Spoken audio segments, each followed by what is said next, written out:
Hello everyone, welcome to my Handshake Medical YouTube channel. I, Kritika Dwivedi, is again here with you to guide you.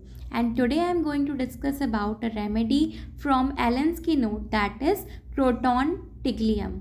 So be with me from start to end to command this topic. So without any delay, let's get started.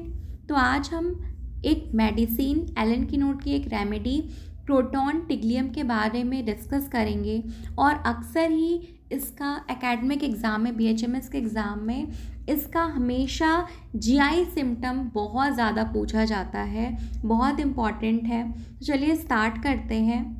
तो ये जो medicine है croton टिग्लियम, ये एक plant kingdom की remedy है, vegetable kingdom की remedy है। उसका सोर्स क्या है? वेजिटेबल किंगडम है, ठीक है। प्रूवर इसका कौन है? तो प्रूवर इसके हैं हरमैन, नॉट हैनीमैन। इसके प्रूवर कौन है? हरमैन है, ठीक है, Herman. And it's family is Euphorbiaceae. इसकी फैमिली क्या है? यूफोरबिएसी है। कॉमन नेम क्या है? क्रोटॉन ऑयल सीड्स है।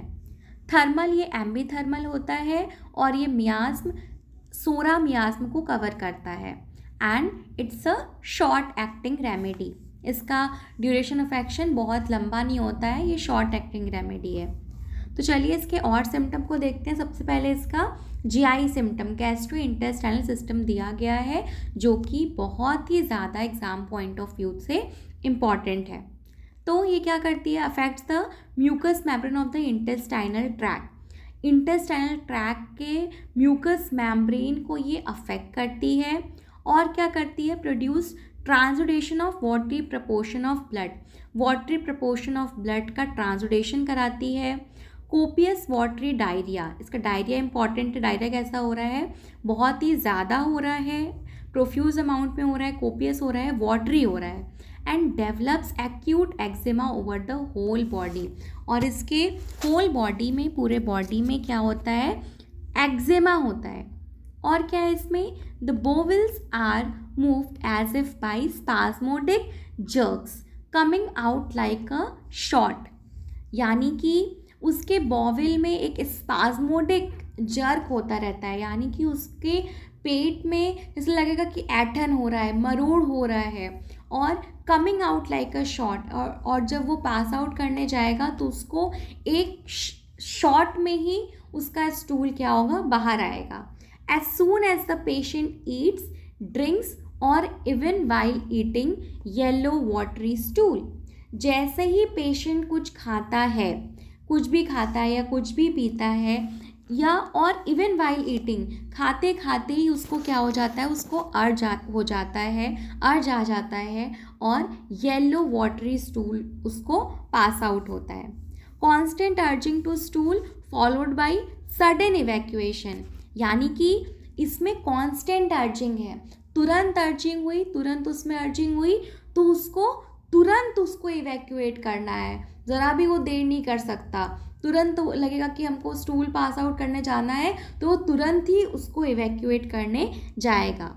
और which is shot out of the rectum, और वो coming out like a shot, एक ही शॉट में वो उसका स्टूल बाहर आ जाएगा, ठीक है। Swashing sensation in intestine as from water before stool, तो उसको कैसा होता है? Swashing sensation in intestine, intestine में उसको ऐसा लगता है जैसे कि कोई पानी डाल के धुल रहा हो, वैसा जैसे कहीं पे आप पानी डाल के धुलिए जैसा आवाज़ होता है या जैसा लगता है, तो उसी तरह का उसको सेंसेशन होगा, जैसे कि धुलाई हो रही है अंदर, वैसा उसको सेंसेशन होगा इंटेस्टाइन में as from water before stool, stool pass out करने के पहले। Drawing pain through the chest from breast to scapula, बहुत ही इम्पॉर्टेंट सिम्टम है कि उसको ड्रॉइंग पेन, खिंचाव जैसा दर्द होता है थ्रू द चेस्ट, और वो चेस्ट से होते हुए फ्रॉम ब्रेस्ट से वो स्कैपुला के तरफ जाता है। और सेम साइड के every time the child nurses, जब भी ब्रेस्ट फीड करता है तो जिस साइड से वो ब्रेस्ट फीड कर रहा है उस साइड से ऐसे पेन रेडिएट करता है चेस्ट से, ब्रेस्ट से होकर के स्कैपुला के तरफ। निप्पल वेरी सोर, और जो लेडी बताएगी कि उसके निप्पल्स में क्या है, पेन है, सोरनेस है। इंटेंस ईचिंग ऑफ स्किन, उसके स्किन में बहुत ज़्यादा ईचिंग होगी, but so tender is unable to scratch, लेकिन वहाँ पे पेन भी है साथ ही साथ, जिससे वो स्क्रैचिंग नहीं कर पाता है। वहाँ पे चाहता है कि वो खुजली करे, बट वो वहाँ पे इतना टेंडरनेस है, पेन है, छूने पे दर्द होता है कि वो उसको स्क्रैच नहीं कर पाता है, खुजला नहीं पाता है। एम्युलेशन बाय जेंटल रबिंग, लेकिन वो अगर जहाँ पे उसको ईचिंग हो रही है उसको बहुत ही हल्के हाथ से, बहुत ही आराम से अगर उसको रब करता है तो उसको वहाँ पे आराम मिलता है, एम्युलेशन है। एक्जिमा ओवर होल बॉडी, पूरे बॉडी में उसके एक्जिमा है। Intense itching of genitals of both sexes, दोनों ही मेल्स में भी और फीमेल्स में भी जेनाइटल्स में बहुत ज़्यादा इंटेंस ईचिंग होता है। वेसिकुलर इरप्शंस ऑन मेल में इरप्शंस भी होते हैं जेनाइटल्स पे। सो सेंसिटिव एंड सोर इज़ अनेबल टू स्क्रैच, और वो इतने ज़्यादा सेंसिटिव होते हैं, पेनफुल होते हैं कि वहाँ पे वो स्क्रैचिंग होती है, इचनेस होता है, बट वो वहाँ पे स्क्रैच नहीं कर पाता है। कफ होता है उसको, कब, कफ का सिम्टम इसमें बहुत ही इंपॉर्टेंट है। कफ में क्या है, कफ उसको कब होता है, खांसी कब आ रही है, as soon as the head touch the pillow, जैसे ही उसका सिर, जैसे ही वो सोता है, जैसे ही सिर अपने तकिया पे रखता है, पिलो पे रखता है, वैसे ही उसको क्या होती है, खांसी आने लगती है। वो मतलब लेट पाता ही नहीं है, जैसे ही पिलो पे हेड रखा उसको क्या हुआ, खांसी आने लगती है। अ स्पाज्मोटिक पैरोक्सिज्म ऑफ कफ सेट इन, बार बार उसको खांसी आती है।